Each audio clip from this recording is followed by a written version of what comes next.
Hello everyone, this is lecture 4 of some basic concept of chemistry class 11. আজকে আমরা একটা নতুন টপিকস নিয়ে আলোচনা করব ইকুইভ্যালেন্ট ওয়েট অর্থাৎ তুল্যাঙ্ক ভার। এটা সম্পূর্ণ আমাদের কাছে এখন নতুন টপিকস, এটা নিয়ে আমরা এর আগে কখনো পড়িনি। আজকে আমরা এটা নিয়ে পড়ব। What is equivalent wait?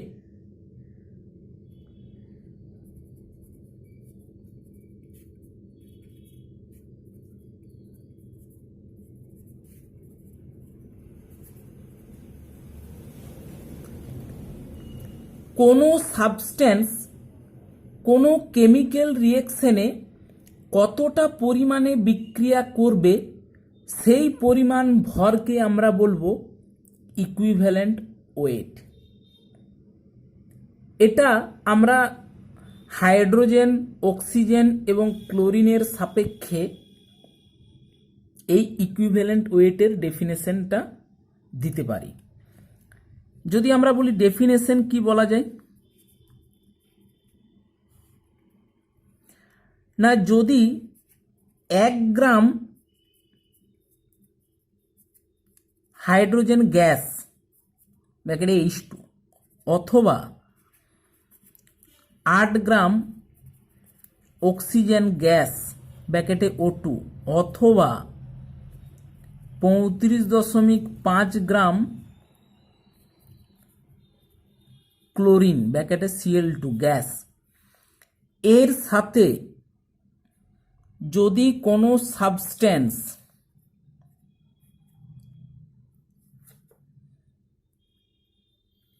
এর যত ভাগ বিক্রিয়া করে একটা কম্পাউন্ড তৈরি করবে এই ভাগটিকে আমরা বলবো ইকুইভ্যালেন্ট ওয়েট।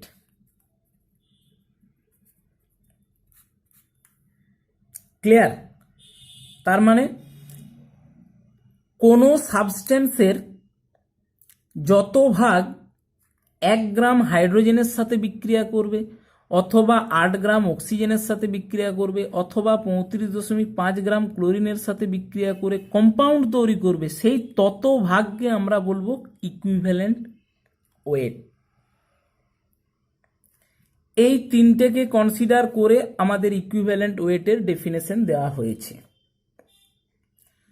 আমি যদি বলি একটা সাবস্টেন্স 100 ভাগ নেওয়া হয়েছে, তার মধ্যে 5 ভাগ বিক্রিয়া করেছে এদের সাথে, যে কোনো একটার সাথে, তাহলে ওই ইকুইভ্যালেন্ট ওয়েট হবে 5 ভাগ। ক্লিয়ার? এখন আমরা আসব গ্রাম ইকুইভ্যালেন্ট ওয়েট কি। গ্রাম ইকুইভ্যালেন্ট ওয়েট কি? না তুল্যাঙ্ক ভারকে যদি গ্রামে প্রকাশ করা হয় তাহলে সেটাকে গ্রাম ইকুইভ্যালেন্ট ওয়েট বলা হয়। যেমন আমি যদি বলি সোডিয়ামের তুল্যাঙ্ক ভার 23 সাপোজ, তাহলে সোডিয়ামের যদি বলি গ্রাম তুল্যাঙ্ক ভার কত হবে? 23 গ্রাম।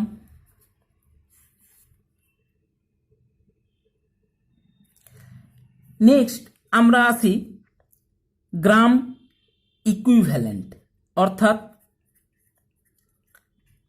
গ্রাম তুল্যাঙ্ক। খুব ইম্পর্টেন্ট, গ্রাম তুল্যাঙ্ক। কোনো মৌল বা মূলক বা যৌগের গ্রাম তুল্যাঙ্ক ভারকেই ওই মৌল বা মূলক বা যৌগের 1 গ্রাম ইকুইভ্যালেন্ট বা 1 গ্রাম তুল্যাঙ্ক বলা হয়।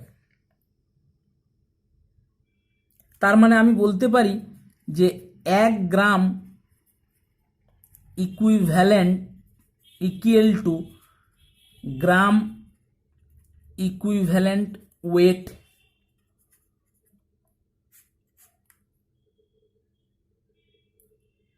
এটাকে যদি আমি একটু ক্লারিফাই করি যে কিভাবে আমি জিনিসটাকে মনে রাখব, তাহলে দেখতে পাবো যে আমি প্রথমে 1 গ্রাম পরমাণু সমান কি লিখেছিলাম? নিশ্চয়ই গ্রাম পারমাণবিক ভর। আমি 1 গ্রাম অণু সমান কি লিখেছিলাম? গ্রাম আণবিক ভর। তাহলে আমি লিখতে পারি 1 গ্রাম তুল্যাঙ্ক সমান গ্রাম তুল্যাঙ্ক ভার, অর্থাৎ পুরোপুরি সিমিলার। 1 গ্রাম অ্যাটম সমান তার অ্যাটমিক মাস, 1 গ্রাম মলিকুল সমান তার মলিকুলার মাস। তাহলে 1 গ্রাম ইকুইভ্যালেন্ট সমান গ্রাম ইকুইভ্যালেন্ট ওয়েট আমি লিখতেই পারি। সেই বেসিসে আমি যদি এটাকে আরও একটু শর্টে ডিসকাস করি, তাহলে এভাবে দেখতে পাবো আমরা যে নাম্বার অফ আমাকে গ্রাম অ্যাটম ক্যালকুলেট করতে দিয়েছে। আমরা জানি 1 গ্রাম অ্যাটম সমানই কিন্তু 1 মোল। তার মানে আমি বলতে পারি নাম্বার অফ মোল ক্যালকুলেট করতে দিয়েছে। কি হবে? গিভেন মাস, যে মাসটা দেওয়া আছে, ডিভাইডেড বাই যেহেতু অ্যাটম সেই হিসাবে অ্যাটমিক মাস। যদি আমাকে বলে নাম্বার অফ গ্রাম মলিকুল, তার মানেই কিন্তু নাম্বার অফ মোল। এগুলো আমরা প্রিভিয়াস লেকচারে ডিসকাস করেছি যে 1 মোল মানেই 1 গ্রাম অ্যাটম, 1 মোল মানেই 1 গ্রাম মলিকুল। সেই হিসাবে গ্রাম অ্যাটমের পরিবর্তে আমি নাম্বার অফ মোল লিখতেই পারি। এখানেও গ্রাম মলিকুলের পরিবর্তে আমি নাম্বার অফ মোলস লিখতেই পারি। তাহলে সেই হিসাবে এখানেও হবে given mass by molecular weight, যেহেতু মলিকুল সেই হিসাবে মলিকুলার ওয়েট। তাহলে সিমিলার আমি বলতে পারি নাম্বার অফ গ্রাম ইকুইভ্যালেন্ট, অর্থাৎ গ্রাম তুল্যাঙ্কের সংখ্যা given mass divided by equivalent wait.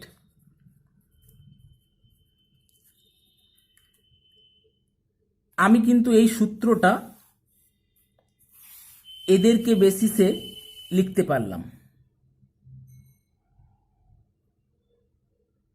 Clear? এরপর আমাকে ইকুইভ্যালেন্ট ওয়েট আমাকে ক্যালকুলেট করতে হবে। তার আগে আমরা একটু বিভিন্ন মূলকের উদাহরণ এবং তার যোজ্যতাগুলো দেখে নেব।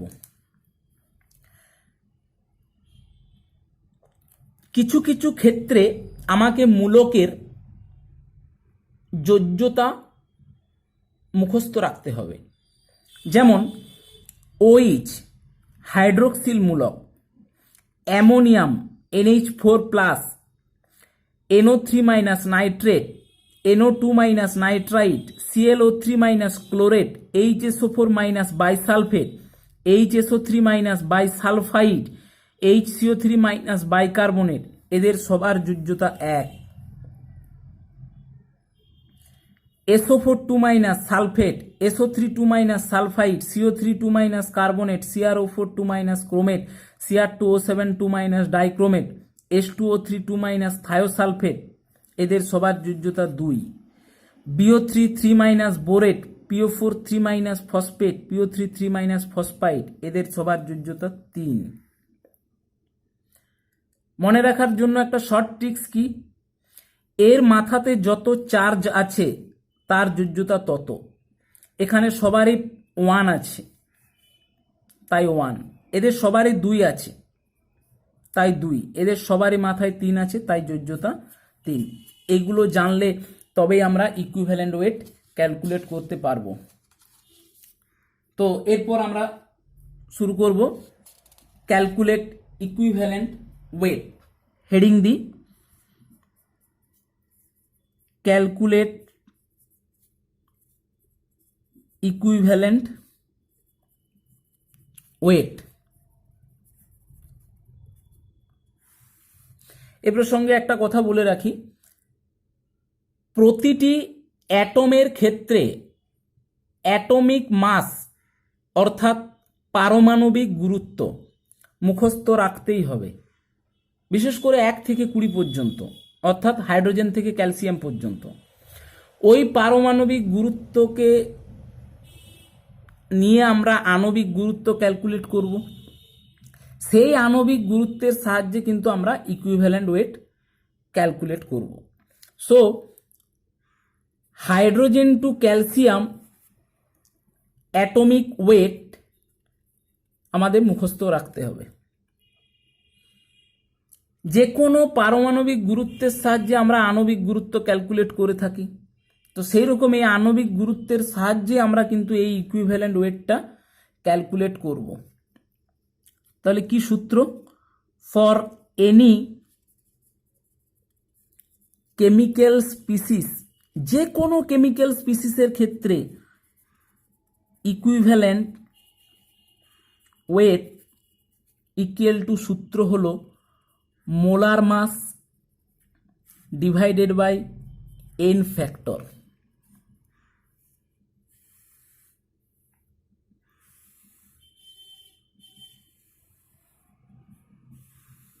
Very important. যে কোনো কেমিক্যাল স্পিসিসের ক্ষেত্রে equivalent weight equal to always molar mass by N factor. যদি আমি অ্যাটম নিয়ে কাজ করি তাহলে এই মোলার মাসটাকে আমি অ্যাটমিক মাস বলবো, অর্থাৎ পারমাণবিক গুরুত্ব। যদি আমি অণু নিয়ে কাজ করি অর্থাৎ মলিকুল, তাহলে এটাকে আমি বলবো মলিকুলার মাস, অর্থাৎ আণবিক গুরুত্ব। যদি আমি কোনো আয়নিক কম্পাউন্ড নিয়ে কাজ করি তাহলে এই মোলার মাসটাকে আমি বলবো ফর্মুলা মাস, অর্থাৎ সংকেত ভর। এখানে এন ফ্যাক্টরটা কি? একে সাধারণত ভ্যালেন্সি ফ্যাক্টর নামেও আমরা জানি। ভ্যালেন্সি ফ্যাক্টর আমরা দেখব এই এন ফ্যাক্টরটা প্রত্যেকটা ক্ষেত্রে আলাদা আলাদা হবে, যেখানে যেমন। তাহলে যে কোনো কেমিক্যাল স্পিসিসের যদি ইকুইভ্যালেন্ট ওয়েট ক্যালকুলেট করতে দেয় সেটা অলওয়েজ এই সূত্রে অ্যাপ্লাই করে করব, equivalent weight equal to molar mass by N factor.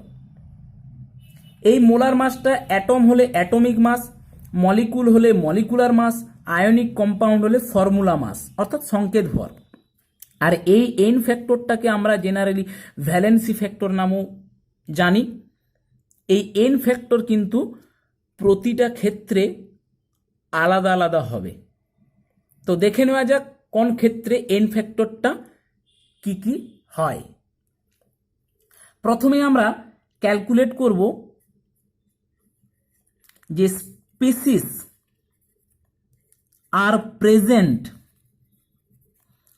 In isolated form,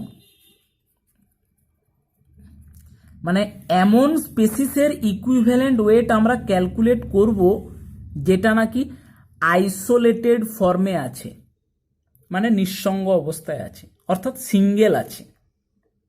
যেমন hydrogen, Cl2, H2SO4, O2 etcetera. এরা দেখো আইসোলেটেড ফর্মে আছে, কারোর সাথে কোনো যুক্ত নেই, নিজস্ব অবস্থাতে আছে। তো সেই ধরনের আমরা প্রথমেই ক্যালকুলেট করব ইকুইভ্যালেন্ট। তো তার মধ্যে আমি প্রথমেই আসছি ফর এলিমেন্টের অর্থাৎ মৌলের তুল্যাঙ্ক ভার ক্যালকুলেট করব।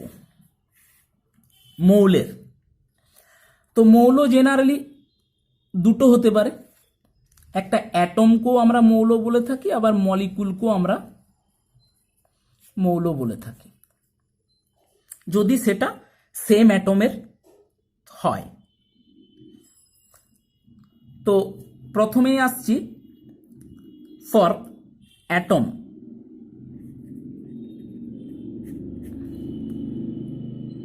যার যার ক্ষেত্রে ইকুইভ্যালেন্ট ওয়েট ক্যালকুলেট করতে হবে, প্রতিটা ক্ষেত্রে কিন্তু এন ফ্যাক্টরটা আলাদা হবে। অ্যাটমের ক্ষেত্রে এন ফ্যাক্টর কি জেনে নাও। ভ্যালেন্সি অফ অ্যাটম, অর্থাৎ পরমাণুর যোজ্যতা।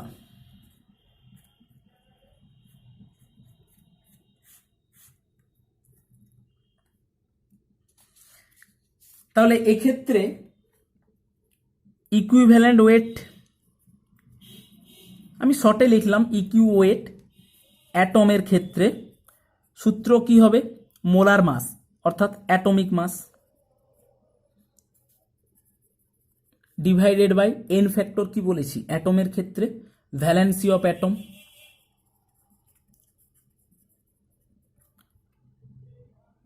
এই সূত্র অ্যাপ্লাই করে আমরা যে কোনো অ্যাটমের ইকুইভ্যালেন্ট ওয়েট ক্যালকুলেট করে নিতে পারবো। যেমন একটা এক্সাম্পল দিই, আমাকে ক্যালকুলেট করতে বলেছে যে equivalent weight of aluminium. Aluminium একটা অ্যাটম অর্থাৎ মৌল, তো এর অ্যাটমিক মাস কত? 27। এর ভ্যালেন্সি কত? যোজ্যতা 3। অ্যান্সার আসবে 9। হয়ে গেল। সবার ক্ষেত্রে কিন্তু একটা কথা বলে রাখি, অ্যাটমিক মাস অর্থাৎ পারমাণবিক গুরুত্ব মুখস্থ রাখতেই হবে। এখানে একটা জিনিস নোট নিতে হবে যে যদি এন ফ্যাক্টর ইকুয়াল টু 1 হয় ফর অ্যাটমের জন্য, তার মানে valency of atom equal to 1, সেক্ষেত্রে equivalent weight equal to atomic mass হবে।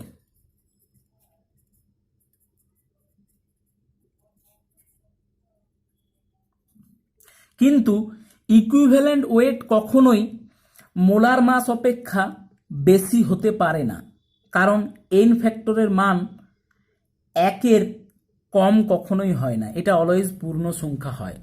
সো এন ফ্যাক্টরের মানটা তোমাদেরকে মনে রাখতে হবে যে অলওয়েজ এটা এন ফ্যাক্টরের মান 1-এর বেশি অথবা 1 হতে পারে। 2 নাম্বার নোট কি মুখস্থ রাখতে হবে যে মৌলের তুল্যাঙ্ক ভার পরিবর্তনশীল। কেন না? মৌলের তুল্যাঙ্ক ভারের সূত্র কি? Atomic mass divided by valency. তাহলে এখন মৌলের অ্যাটমিক মাস তো স্থির, কিন্তু অনেক মৌল আছে যারা একাধিক ভ্যালেন্সি দেখায়, তাই সেই সব মৌলের একাধিক যোজ্যতা থাকাতে তুল্যাঙ্ক ভারটাও কিন্তু পরিবর্তনশীল হবে। অর্থাৎ মৌলের যোজ্যতা পরিবর্তনশীল হওয়ার জন্য মৌলের তুল্যাঙ্ক ভারটাও কিন্তু পরিবর্তনশীল হবে। যেমন আমি যদি এক্সাম্পল দিই যে কপার, এ কখনো 2 যোজ্যতা দেখায়, কখনো 1 যোজ্যতা দেখায়। আয়রন কখনো 3 যোজ্যতা দেখায়, কখনো 1 যোজ্যতা দেখায়। তাহলে এই যে কপার যোজ্যতা আলাদা আলাদা দেখাচ্ছে, তাহলে এর ক্ষেত্রে তো ইকুইভ্যালেন্ট ওয়েটটাও আলাদা আলাদা হবে। এই যে আয়রন যোজ্যতা আলাদা আলাদা দেখাচ্ছে, তো এর ক্ষেত্রে তো ইকুইভ্যালেন্ট ওয়েটটাও আলাদা হবে। তাই যোজ্যতা পরিবর্তনশীল হওয়ার জন্য অবশ্যই ইকুইভ্যালেন্ট ওয়েট পরিবর্তনশীল। তবে সমস্ত মৌলের ক্ষেত্রে নয়, কিছু কিছু মৌলের ক্ষেত্রে যারা যোজ্যতাটা পরিবর্তনশীল দেখায় তাদের ক্ষেত্রে ইকুইভ্যালেন্ট ওয়েটটাও পরিবর্তনশীল। যদি কপারের তুল্যাঙ্ক ভার ক্যালকুলেট করতে দেয় বা আয়রনের তুল্যাঙ্ক ভার ক্যালকুলেট করতে দেয়, তাহলে কিন্তু আমরা সরাসরি নির্ণয় করতে পারবো না, কারণ এদের যোজ্যতা ডিফারেন্ট। সেই হিসাবে আমি কোন যোজ্যতাটাকে ধরবো, এটা ধরবো না এটা ধরবো, এক্ষেত্রে এটা ধরবো না এটা ধরবো। তাই পরিবর্তনশীল যোজ্যতা সম্পন্ন কোনো মৌলের যদি তুল্যাঙ্ক ভার ক্যালকুলেট করতে হয় সেক্ষেত্রে অতি অবশ্যই ওই মৌলটি কোন যৌগে অবস্থান করছে সেটা কিন্তু আমাদেরকে বলে দিতে হবে, আদারওয়াইজ কিন্তু আমরা তুল্যাঙ্ক ভার ক্যালকুলেট করতে পারবো না। যেমন একটা এক্সাম্পল দিই, যে ধরো কিউপ্রাস যৌগ, তার মানে Cu2O CuCl ইটসেট্রা, এতে কপারের যোজ্যতা কত? 1। আবার যদি আমি বলি কিউপ্রিক যৌগ, তার মানে CuO CuCl2, তার মানে এর ক্ষেত্রে কপারের যোজ্যতা কত? 2। তাহলে এই যৌগগুলো যদি না দেওয়া থাকে আমি কিন্তু কপারের তুল্যাঙ্ক ভার ক্যালকুলেট করতে পারবো না। যদি যৌগগুলো দেওয়া থাকে তাহলে আমি যোজ্যতাটা জেনে যাব কত, আর সেই অনুযায়ী আমি তুল্যাঙ্ক ভার ক্যালকুলেট করে নিতে পারবো। যেমন আমাকে যদি বলে যে কপারের তুল্যাঙ্ক ভার কত হবে ইন Cu2O যৌগে, না তাহলে equivalent weight of copper equal to কি হবে? Atomic mass of copper divided by valency of copper. Atomic mass আমরা জানি কপারের 63.5, তাহলে এটা বস করালাম 63.5। এবারে কপারের যোজ্যতা কত? আমার তো যৌগ দেওয়া আছে Cu2O, তাহলে এই যৌগে কপারের যোজ্যতা পেয়ে যাব যে 1 সমান অ্যান্সার আসবে 63.5। সিমিলার যদি আমাকে এই যৌগের ক্ষেত্রে ক্যালকুলেট করতে দেয় যে CuCl2 যৌগে কপারের ইকুইভ্যালেন্ট ওয়েট কত, atomic mass of copper divided by valency of copper. Atomic mass 63.5, valency কত এখানে কপারের? না যৌগ দেখতে পাচ্ছি যে 2, তাহলে 2, উত্তর আসবে 31.75। তাহলে পরিবর্তনশীল তুল্যাঙ্ক ভার দেখায় এমন কিছু কিছু মৌল আমাদেরকে নোট করতে হবে যে কারা কারা দেখায় পরিবর্তনশীল তুল্যাঙ্ক ভার। ক্রোমিয়াম দেখায়, ম্যাঙ্গানিজ দেখায়, আয়রন দেখায়, টিন দেখায়, লেড দেখায়, আর্সেনিক দেখায়, মার্কারি দেখায়, এটসেট্রা।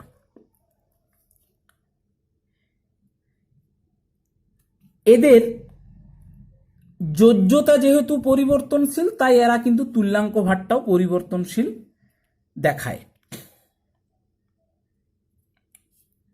এখন এরপরে আমরা ফর মলিকুলের ক্ষেত্রে আসবো। অ্যাটম কিন্তু হয়ে গেল, এবারে আমরা ফর মলিকুলের ক্ষেত্রে আসবো, অর্থাৎ অণু। অবশ্যই সেটা কিন্তু মৌলিক অণু। মৌলিক অণু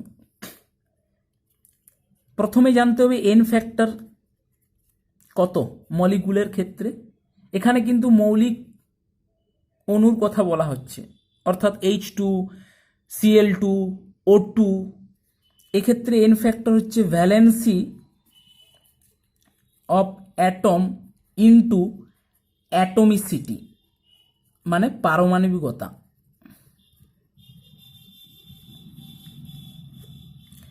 তাহলে সূত্র কি দাঁড়ালো? না equivalent weight of molecule equal to molecular mass, যেহেতু মলিকুল তাই molecular mass, divided by N factor কত এখানে? Valency of atom into atomicity. যদি আমি একটা এক্সাম্পল নিই যে ইকুইভ্যালেন্ট ওয়েট অফ হাইড্রোজেন কত হবে? হাইড্রোজেনের মোলার মাস 2, হাইড্রোজেনের যোজ্যতা কত? 1, এ কটা আছে? 2, মানে অ্যাটমিসিটি, সো উত্তর আসবে 1। আমি যদি O2-র ক্ষেত্রে ক্যালকুলেট করি ইকুইভ্যালেন্ট ওয়েট, অক্সিজেনের মলিকুলার মাস 32, অক্সিজেনের ভ্যালেন্সি কত? যোজ্যতা 2, এর অ্যাটমিসিটি কত, মানে পারমাণবিকতা কটা আছে? 2, সো সেই হিসাবে উত্তর আসবে 8। ক্লিয়ার? এরপর আমরা আয়নসের ক্ষেত্রে আসব, যে কোনো আয়নসের ক্ষেত্রে। তাহলে অ্যাটম হলো, মলিকুল হলো, এরপর আমরা পড়ব আয়ন। সেটা হতে পারে ক্যাটায়নস, হতে পারে অ্যানায়নস। এর ক্ষেত্রে এন ফ্যাক্টরের মান কত না charge present on an ion, মানে একটা আয়নের মাথাতে যত চার্জ আছে তার ভ্যালুটা নেব, তার মানে সেটাকে বলা হয় ভ্যালেন্সি অফ আয়ন। তাহলে সূত্র কি হলো? ইকুইভ্যালেন্ট ওয়েট অফ আয়নসের ক্ষেত্রে ফর্মুলা মাস বলে, যদিও একই, পার্থক্য কিছু নেই, শুধু নামটাই আলাদা। ফর্মুলা মাস অর্থাৎ সংকেত ভর by charge present on an atom.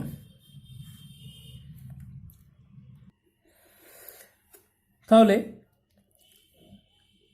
আমি যদি একটা এক্সাম্পল নিই, যে equivalent weight of O2 - 2, this is একটা আয়ন, মানে মেনলি অ্যানায়ন।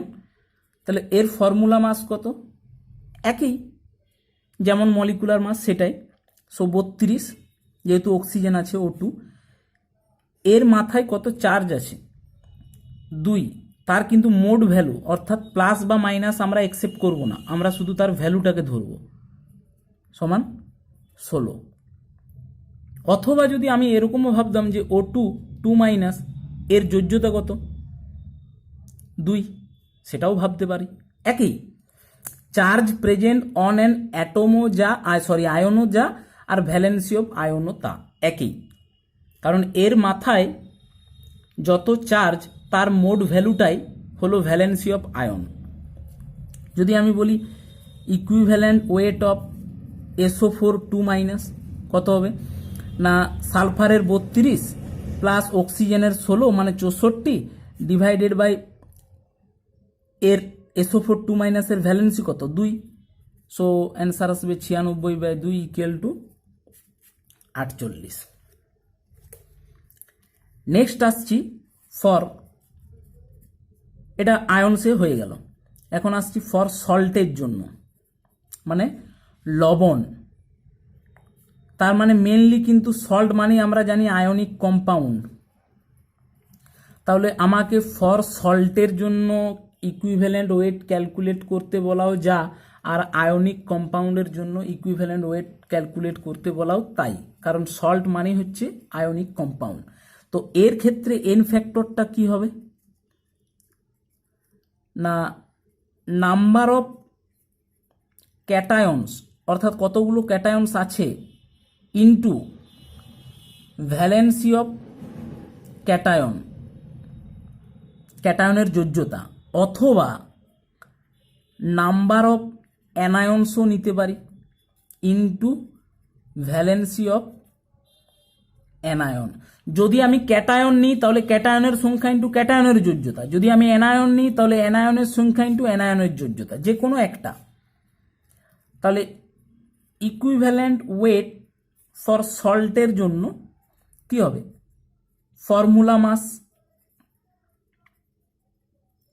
ফর্মুলা মাস এবং মলিকুলার মাস নির্ণয়ের ক্ষেত্রে কোনো ডিফারেন্স নেই, একই, যেহেতু আয়নিক কম্পাউন্ড তাই ফর্মুলা মাস বলছি, ডিভাইডেড বাই যে কোনো একটা অ্যাপ্লাই করি এন ফ্যাক্টর, যে number of cations into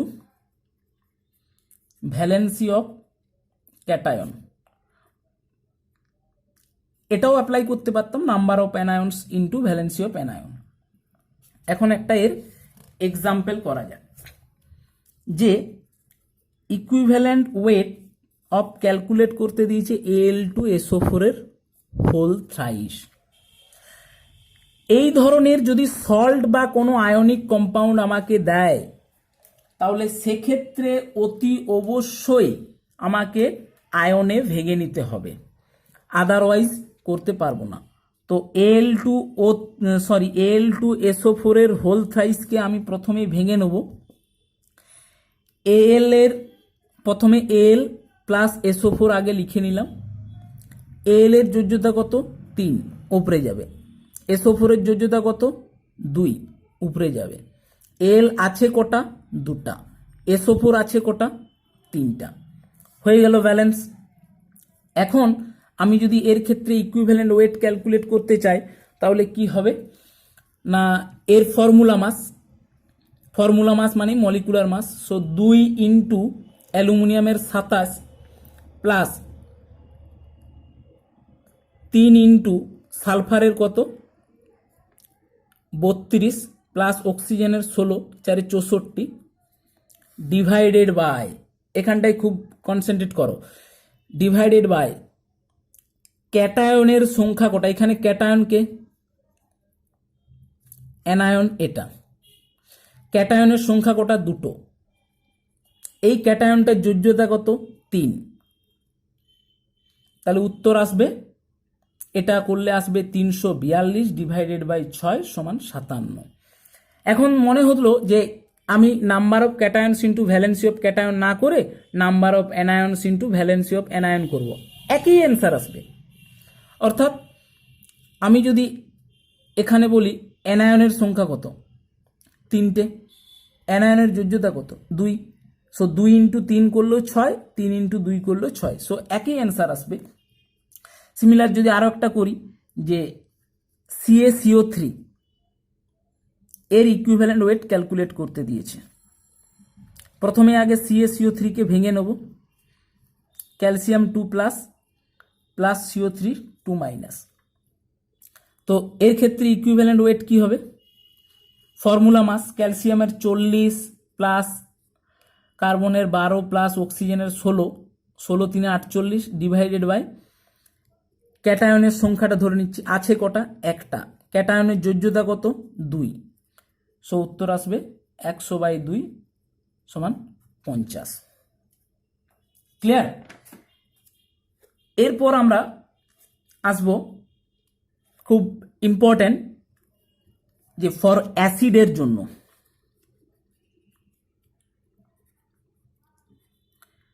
very very important for অ্যাসিডের জন্য। এর ক্ষেত্রে N factor, basicity of acid, তার মানে অ্যাসিডের ক্ষারগ্রাহিতা।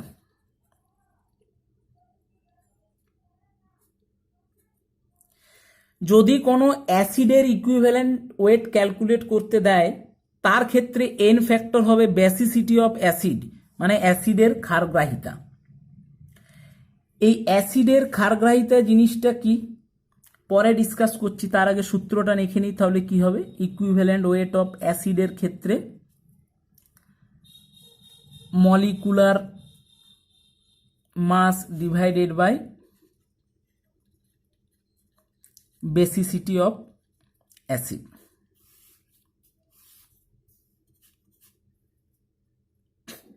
এখন আমি স্পেশালি একটু ডিসকাস করি বেসিসিটি অফ অ্যাসিড জিনিসটা কি।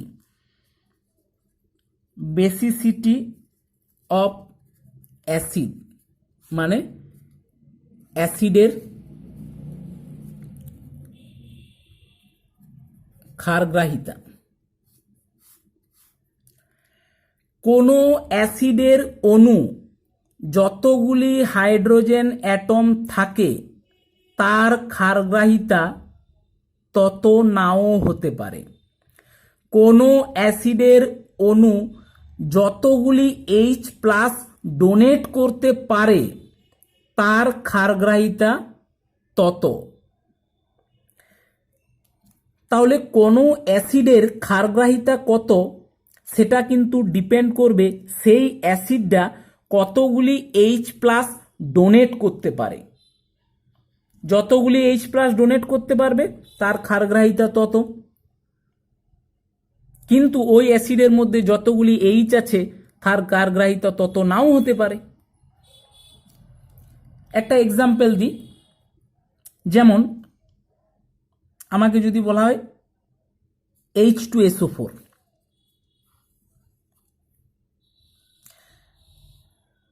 তার আগে একটা কথা বলে নিই, বেসিসিটি অফ অ্যাসিড ক্যালকুলেট করতে বললে অ্যাসিডের স্ট্রাকচার অবশ্যই জানতে হবে। সেই অ্যাসিডের স্ট্রাকচার যদি না জানা থাকে তাহলে কিন্তু আমি ক্যালকুলেট করতে পারবো না বেসিসিটি অফ অ্যাসিড। সরাসরি একটা অ্যাসিড দেওয়া আছে, আমি দেখে বলে দিতে পারি না যে তার বেসিসিটি অফ অ্যাসিড এত। অবশ্যই কিন্তু আমাকে স্ট্রাকচার জানতেই হবে, সেই স্ট্রাকচার দেখে আমি বলতে পারবো যে অ্যাসিডের বেসিসিটি এত। H2SO4 আমি প্রথমে স্ট্রাকচার জানবো, যে S double bond O double bond single bond OH H। এখন এই H2SO4 এর স্ট্রাকচারে আমাকে দেখতে হবে যে কটা H প্লাস ডোনেট করবে। তো এখানে আমি দেখতে পাচ্ছি মোর ইলেকট্রোনেগেটিভ অ্যাটম অক্সিজেন আছে হাইড্রোজেনের সাথে যুক্ত, এখানেও যুক্ত আছে মোর ইলেকট্রোনেগেটিভ অ্যাটম হাইড্রোজেনের সাথে যুক্ত, ফলে অক্সিজেন নিজের দিকে ইলেকট্রনটা টানবে, এক্ষেত্রেও অক্সিজেন নিজের দিকে ইলেকট্রনটা টানবে, ফলে এই H প্লাসটা বেরিয়ে যাওয়ার চান্স আছে, এই H প্লাসটাও বেরিয়ে যাওয়ার চান্স আছে। ক্লিয়ার? তাহলে আমি এটাকে এইভাবে ভাঙতে পারি যে 2H প্লাস প্লাস SO4 2- আকারে বেরিয়ে যাবে। তাহলে এক্ষেত্রে number of H plus donated maximum, মানে কতগুলো ম্যাক্সিমাম দিতে পারে, নিশ্চয়ই দুটো দিতে পারে, সো 2। তাহলে আমার বেসিসিটি কত আসবে? 2। ক্লিয়ার? তাহলে এর ক্ষেত্রে যদি আমার ইকুইভ্যালেন্ট ওয়েট বার করতে হয়, আমি কি করব না, সূত্রে ফেলে দিই, equivalent weight of acid equal to molecular mass. H2SO4 এর মলিকুলার মাস কত? হাইড্রোজেন 1 আছে 2 প্লাস সালফার 32, অক্সিজেনের 64 ডিভাইডেড বাই এই অ্যাসিডের ক্ষারগ্রাহিতা কত বেরোলো? 2। সো উত্তর আসবে 49। এখন যদি আমাকে বলে H2CO3, স্ট্রাকচার অবশ্যই জানতে হবে, আদারওয়াইজ বলা যাবে না। C double bond O OH OH। Similar, এখানেও মোর ইলেকট্রোনেগেটিভ অ্যাটমের সাথে যুক্ত আছে হাইড্রোজেন, এখানেও মোর ইলেকট্রোনেগেটিভ অ্যাটমের সাথে যুক্ত আছে হাইড্রোজেন, ফলে এই হাইড্রোজেনগুলো বেরিয়ে যেতে পারে, ম্যাক্সিমাম দিতে পারে। সো এটা যদি আমি লিখি 2H প্লাস প্লাস CO3 2-, এক্ষেত্রে number of H plus donated, মানে কতগুলো H প্লাস ডোনেট করতে পারে, ম্যাক্সিমাম। এর কম করতেই পারে কিন্তু ম্যাক্সিমাম তো দুটো দিতে পারে, সো সেই হিসাবে 2। অতএব বেসিসিটি ইকুয়াল টু 2। সো এর ক্ষেত্রে যদি আমি ইকুইভ্যালেন্ট ওয়েট ক্যালকুলেট করি H2CO3, মানে কার্বনিক অ্যাসিড, এটা সালফিউরিক অ্যাসিড, এটা কার্বনিক অ্যাসিড, তাহলে কি হবে না, হাইড্রোজেনের 2 প্লাস কার্বনের 12 অক্সিজেনের 48 ডিভাইডেড বাই বেসিসিটি হচ্ছে 2, সো উত্তর আসবে 62/2 সমান হচ্ছে 31। ক্লিয়ার? তারপর আমরা নেক্সট আসি ইকুইভ্যালেন্ট ওয়েট অফ, সরি আগে H3PO4 দেখে নিই। স্ট্রাকচার দেখব, P double bond O single bond O single bond O single bond H H। মোর ইলেকট্রোনেগেটিভ অ্যাটম অক্সিজেনের সাথে যুক্ত হাইড্রোজেন, মোর ইলেকট্রোনেগেটিভ অক্সিজেনের সাথে যুক্ত হাইড্রোজেন, মোর ইলেকট্রোনেগেটিভিটি অ্যাটম অক্সিজেনের সাথে যুক্ত হাইড্রোজেন, ফলে এক্ষেত্রে 3টে হাইড্রোজেন বেরোবার চান্স আছে, অর্থাৎ 3H প্লাস প্লাস PO4 3-। তাহলে এর ক্ষেত্রে number of H plus donated maximum কতগুলো হতে পারে? 3টা, তার মানে বেসিসিটি ইকুয়াল টু 3। H3PO4 এর নাম ফসফরিক অ্যাসিড, অবশ্যই নোট করবে। তাহলে এর ক্ষেত্রে ইকুইভ্যালেন্ট ওয়েট কত হবে? Molecular mass 3 plus 31 plus 64 divided by এর বেসিসিটি কত 3 ক্যালকুলেট করলাম উত্তর আসবে নিয়ার। যেহেতু এখানে 3টে H প্লাস ডোনেট করছে এটাকে আমরা ট্রাইবেসিক অ্যাসিড বলবো, ত্রিক্ষারীয় অ্যাসিড। এরপর আমরা আসছি H3PO3। প্রথমে একটা কথা বলে নিয়েছি যে অ্যাসিড দেখে অ্যাসিডের ক্ষারগ্রাহিতা বলা যায় না, অ্যাসিডের স্ট্রাকচার দেখে ক্ষারগ্রাহিতা বলতে হয়। এখন এইখানে H3PO3 আছে দেখে মনে হতে পারে হাইড্রোজেন 3টে আছে, অতএব এও 3টে H প্লাস ডোনেট করবে, এরও বেসিসিটি 3 হবে, হবে না। দেখা যাক স্ট্রাকচার P ডবল বন্ড ও H OH OH। এখানে মোর ইলেকট্রোনেগেটিভ অ্যাটম অক্সিজেন হাইড্রোজেন সাথে যুক্ত আছে, এখানে মোর ইলেকট্রোনেগেটিভ অ্যাটম অক্সিজেন হাইড্রোজেনের সাথে যুক্ত আছে, এখানে অপেক্ষাকৃতভাবে লেস ইলেকট্রোনেগেটিভ অ্যাটম ফসফরাস যুক্ত আছে হাইড্রোজেনের সাথে, ফলে এই হাইড্রোজেনটা বেরোবে না, এই হাইড্রোজেনটা বেরোতে পারে, এই হাইড্রোজেনটা বেরোতে পারে, কারণ এখানে ইলেকট্রোনেগেটিভিটি ডিফারেন্সটা বেশি এর চেয়ে। ফলে এটা যদি ভাঙে তাহলে হবে 2H plus plus HPO3 2 minus. এক্ষেত্রে number of H plus donated maximum কতগুলো হতে পারে, দুটো হতে পারে। So basicity equal to 2। তাহলে ইকুইভ্যালেন্ট ওয়েট কত হবে, molecular mass 3 plus 31 plus 48 divided by basicity 2, উত্তর আসবে 41। এখানে যেহেতু দুটো H প্লাস ডোনেট করছে সো এটাকে আমরা বলবো ডাইবেসিক অ্যাসিড অর্থাৎ দ্বিক্ষারীয় অ্যাসিড। তার আগে বলে রাখি H3PO3 নাম নোট করে নেবে ফসফরাস অ্যাসিড, ফসফরাস অ্যাসিড। এমনও হয় পরীক্ষাতে সংকেত দিল না, নাম দিয়ে দিল, তখন কিন্তু প্রবলেম হয়ে যাবে। হয়তো বলতে পারে calculate equivalent weight of phosphorus acid, তখন তোমাকে জানতে হবে ফসফরাস অ্যাসিডের সংকেত হলো H3PO3। Calculate equivalent weight of phosphoric acid, তখন জানতে হবে ফসফরিক অ্যাসিডের সংকেত H3PO4। সো সংকেত জানাটা অবশ্যই দরকার। তারপর আসছি H3PO2। সিমিলার, যদি আমরা স্ট্রাকচার না করে সরাসরি সংকেত দেখে বলার চেষ্টা করি বেসিসিটি, তাহলে আমি বলতে পারি এখানে 3টে হাইড্রোজেন আছে, বেসিসিটি 3 হবে, কিন্তু হবে না। স্ট্রাকচার জানতেই হবে। P ডবল বন্ড ও OH।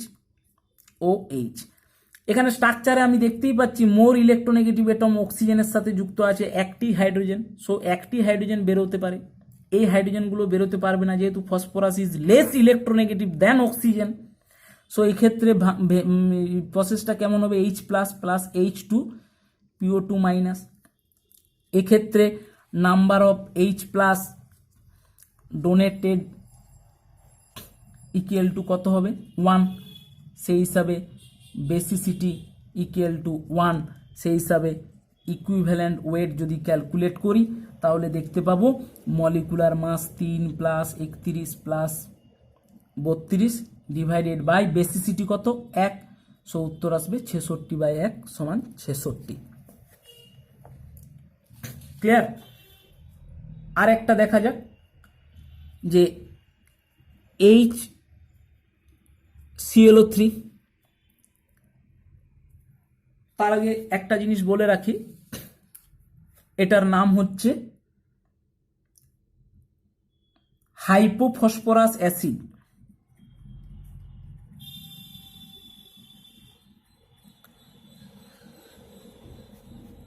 এখানে একটা H প্লাস ডোনেট করতে পারে, একে বলে মনোবেসিক অ্যাসিড বলা হয়, অর্থাৎ একক্ষারীয় অ্যাসিড। HClO3 একে বলা হয় ক্লোরিক অ্যাসিড, অর্থাৎ HClO3 নাম হলো ক্লোরিক অ্যাসিড। স্ট্রাকচার জানতে হবে Cl ডবল বন্ড ও ও এইচ। এখানে আমি দেখতেই পাচ্ছি অক্সিজেন মোর ইলেকট্রোনেগেটিভ, তার সাথে একটাই হাইড্রোজেন যুক্ত আছে, ফলে H plus plus ClO3 minus. তো number of H plus donated maximum অবশ্যই একটা, সো বেসিসিটি ইকুয়াল টু 1, অতএব ইকুইভ্যালেন্ট ওয়েট কত হবে, মলিকুলার মাস অর্থাৎ 1 plus 35.5 plus 48 divided by basicity 1 সমান 84.5 ডিভাইডেড বাই 1 সমান 84/5। This is answer. এখানে যেহেতু একটাই এইচ প্লাস ডোনেট করছে, so this is monobasic acid. এখন দিতে পারে HClO4, এর বলা হয় পারক্লোরিক অ্যাসিড। সংকেত Cl ডবল বন্ড ও ডবল বন্ড ও ডবল বন্ড ও OH। এখানেও ঠিক একটি হাইড্রোজেন বেরোতে পারে, যেহেতু more electronegative atom oxygen, so H plus plus ClO4 minus. So এখানেও যেহেতু একটা H প্লাস ডোনেট করতে পারে, অতএব বেসিসিটি 1। সো এই ক্ষেত্রে ইকুইভ্যালেন্ট ওয়েট কত হবে না 1 plus 35.5 plus 64 divided by basicity 1, অর্থাৎ 100.5 ডিভাইডেড বাই 1 সমান 100.5। আসছি HClO, যার নাম হাইপোক্লোরাস অ্যাসিড। হাইপোক্লোরাস অ্যাসিড এর ক্ষেত্রে স্ট্রাকচার কি HOCl, একটাই হাইড্রোজেন বেরোতে পারে, সো সেই হিসেবে H plus plus ClO minus. এখন তাহলে H প্লাস যেহেতু একটা ডোনেট করতে পারে, অতএব বেসিসিটি ইকুয়াল টু 1, অতএব equivalent weight equal to molecular mass হাইড্রোজেনের 1, ক্লোরিনের 35.5 প্লাস অক্সিজেনের 16 ডিভাইডেড বাই 1 সমান 52.5 বাই 1 সমান 52.5। এখন যদি লাস্ট আরেকটা দেখি যে HClO2, অর্থাৎ এর নাম হচ্ছে ক্লোরাস অ্যাসিড।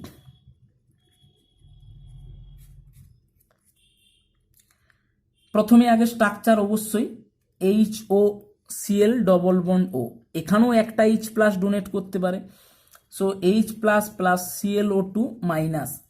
তো এর ক্ষেত্রেও বেসিসিটি কত হবে 1 হবে।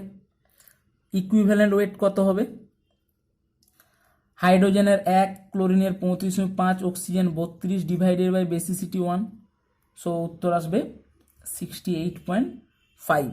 যেহেতু এখানে একটা H প্লাস ডোনেট করতে পারে, দিস ইজ মনোবেসিক, এখানেও একটা H প্লাস ডোনেট করতে পারে, দিস ইজ মনোবেসিক, এখানেও একটা H প্লাস ডোনেট করতে পারে, দিস ইজ মনোবেসিক, এখানেও একটা H প্লাস ডোনেট করতে পারে, দিস ইজ অলসো মনোবেসিক অ্যাসিড। এখন আমরা বেস নিয়ে দেখব। বেস অর্থাৎ অ্যাসিড আমাদের হয়ে গেল, ফর বেসের ক্ষেত্রে আমরা দেখব ক্ষার না N factor equal to acidity of base. যখন আমরা অ্যাসিডের ক্ষেত্রে দেখেছিলাম তখন বলেছিলাম এন ফ্যাক্টর কি, বেসিসিটি অফ অ্যাসিড অর্থাৎ অ্যাসিডের ক্ষারগ্রাহিতা। এখানে ফর বেসের জন্য আমরা এন ফ্যাক্টর বলবো অ্যাসিডিটি অফ বেস, অর্থাৎ ক্ষারের অম্লগ্রাহিতা।